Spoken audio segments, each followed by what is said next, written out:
Howdy, partners. Welcome to My Me Museum.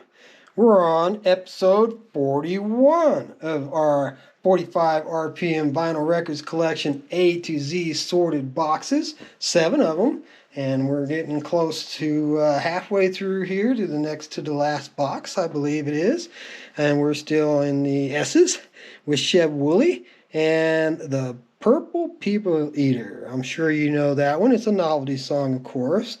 Green-eyed purple people eater. And the B-side being a song called I Can't Believe You're Mine. So fine. And next up, we've got a reissue of the exact same song. Cheb Woolley, the Purple People Eater. And the B-side of this one, though, has the Big Bopper doing Chantilly Lace and a Pretty Face. Of course, I've got it filed under the Cheb Woolley. Nothing wrong with Chantilly Lace, but I believe I've got an original Chantilly Lace from the Big Bopper with another Big Bopper song on the B-side. So I've got this one here with the original so that I could have the original and the reissue together, and they do sound different. I do remember listening to those 45s that reissue one had been cleaned up and sounded considerably better than that original release one. Next up, we got Sean Cassidy. You might remember him being the brother of David Cassidy from the Partridge Family, and his remake of Da Do Run Run Run, Da Do Run Run. It's a Phil Spector song. I'm not sure exactly what the name was of the lady who originally recorded it, but it was a female vocalist that recorded originally in the 60s, I believe. This was 1977. Sean had his 15 minutes of fame. And the B-side being a song called Holiday. I do have 2 copies of this one, but I really don't see any difference in them. This one's got, the number stickers that we talked about in the last episode, and a price tag, so that's why I chose to show you the copy that I did. Next up, we've got Shelley Faber's. Not sure how to pronounce her last name.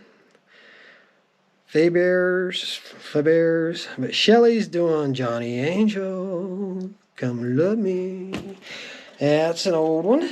And on the B-side, apparently Johnny Loves Her. So Johnny Loves Me is the B-side to Johnny Angel. And I know the song Johnny Angel, but I don't really know the B-side, and obviously I don't even know how to pronounce her name, so I don't know any other work that she had done. This one's an interesting sticker. Arlen's.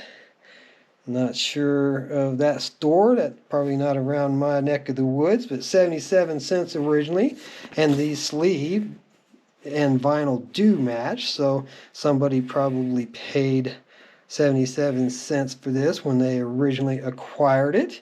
And it's the Shirelles doing Baby It's You, sha-la-na-na-na-na. You might remember the Beatles did a remake of that. Great song. I love the Beatles version as well. I'll show it in the angle so you can see the light. But the Shirelles, I do believe, were the originals to record it and put it out. The B-side is a song called The Things I Want to Hear, Pretty Words. You get some of that silver, and when it's laying flat, it's just hard to see.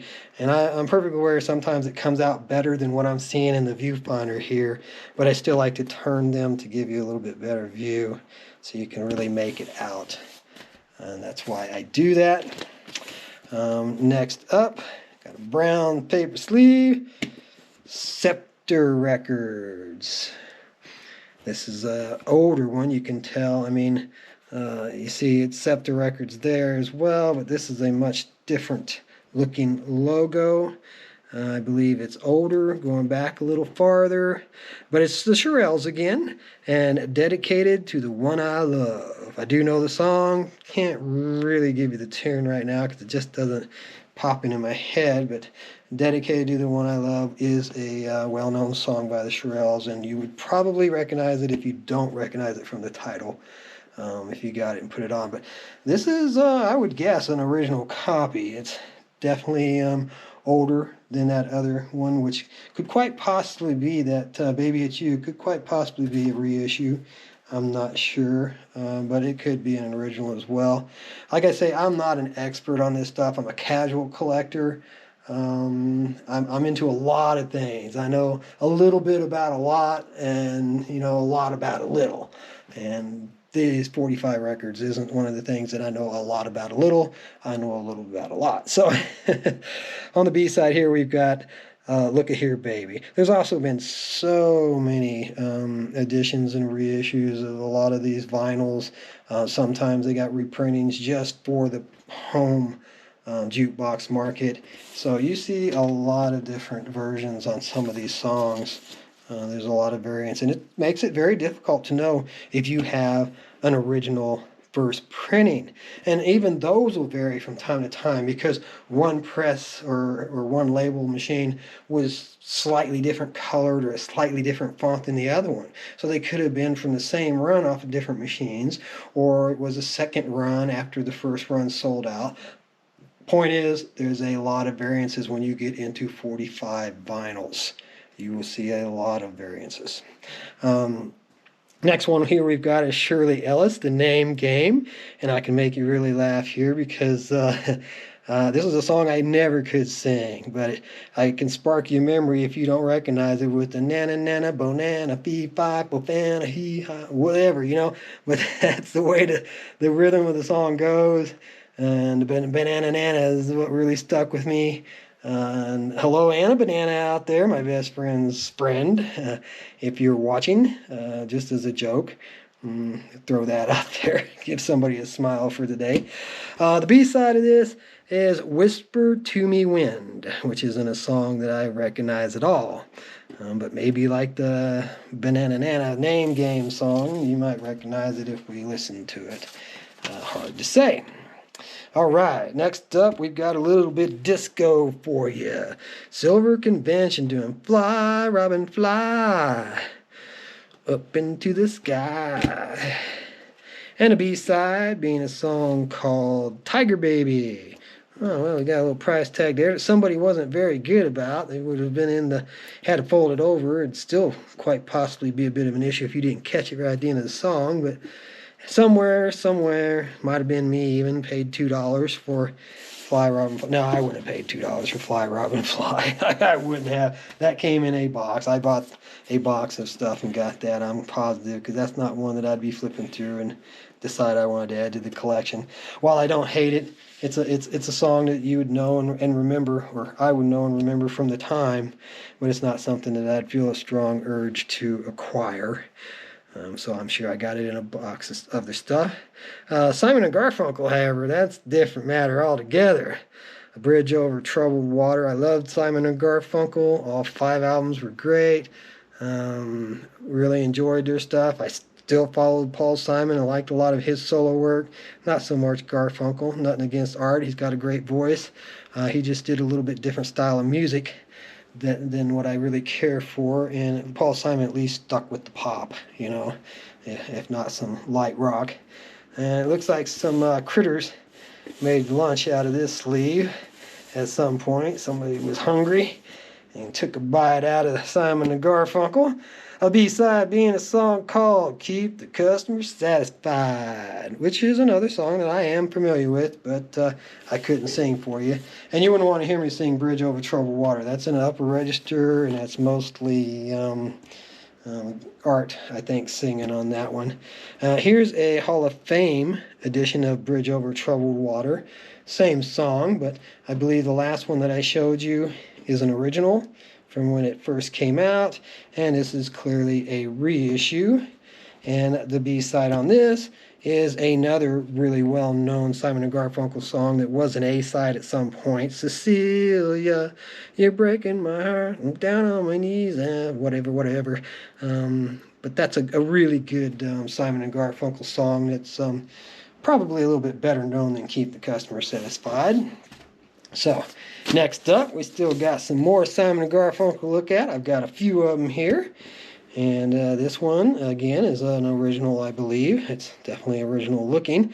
It's got some old stackerware and or shelfware, but Homeward bound, I wish I was. Great song. Really great song. And Leaves That Are Green, I love that song too. That was another really good song, but I don't think that one got anywhere near the radio play that Bridge Over Troubled Water did. Nowhere near. So next up, we've got more Simon and Garfunkel for you. I told you I was a fan, and I've got another one after this one even to show you. So here we've got I Am a Rock, I Am an Island. And the B-side to that one was Flowers Never Bend with the Rainfall. Now that's not the tune. I can't say, I know the song, and it's a good song, but it's a little more ballady. But I don't have the ability to sing it for you, hum it for you at this moment. But it is a good song of theirs. And now we've got probably their biggest original hit, Sounds of Silence. I think this was their first really big hit that really started them off. And you can see we've got some stack of wear on that one for sure. I do have a second copy that looks considerably better, groove-wise as well as label-wise. But as you can see, we got that nasty green price tag on there. And if you live in my area, you know exactly what store that tag came from, because I've had a couple of friends like, oh yeah, we know, I've got it. They've got them too. But anyways, flipping it over, we've got a groovy thing going, being the B-side. And if you want to see a nicer looking one, here it is. Much nicer looking label for the B-side without a price tag on it. We got a groovy thing going. So that wraps up episode 41, I believe that one was.